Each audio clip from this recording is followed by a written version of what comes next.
Hello everyone, this is my ingredients for my noodle soup. Ayan, bago ang lahat, mag-intro muna tayo.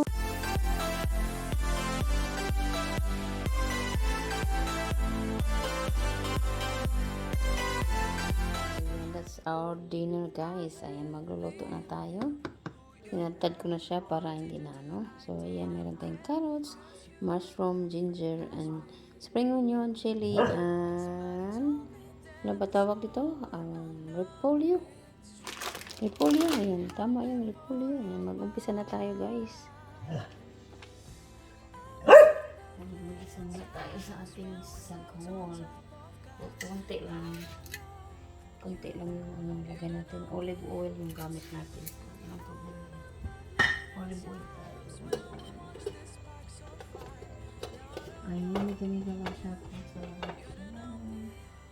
So, ilagay natin yung ating ginger.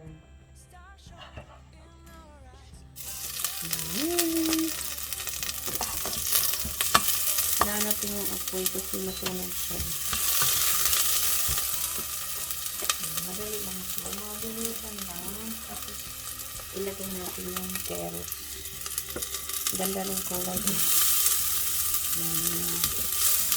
Mushroom.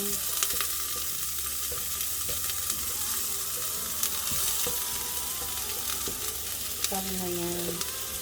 Yung dahon mo na. Tapos yung chili. Polo.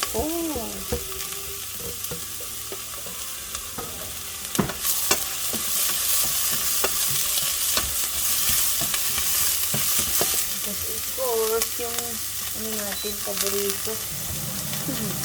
Yung salt and pepper. Salt and pepper. Then meron tayong parsley. Lagyan natin ng parsley para masarap yung soup. Tapos mag-ipat na tayo ng tubig.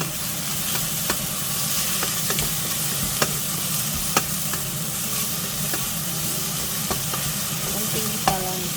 Lagyan na natin ng tubig.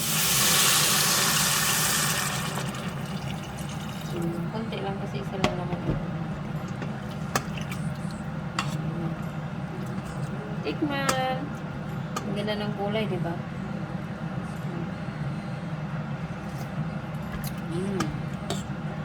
Chili. Yung ating noodle sauce. So, tama natin. Kakain tayo. That's my dinner now. So, simple dinner. 1 egg and some vegetables. You can add any type of vegetables. And I add chili because I want spicy.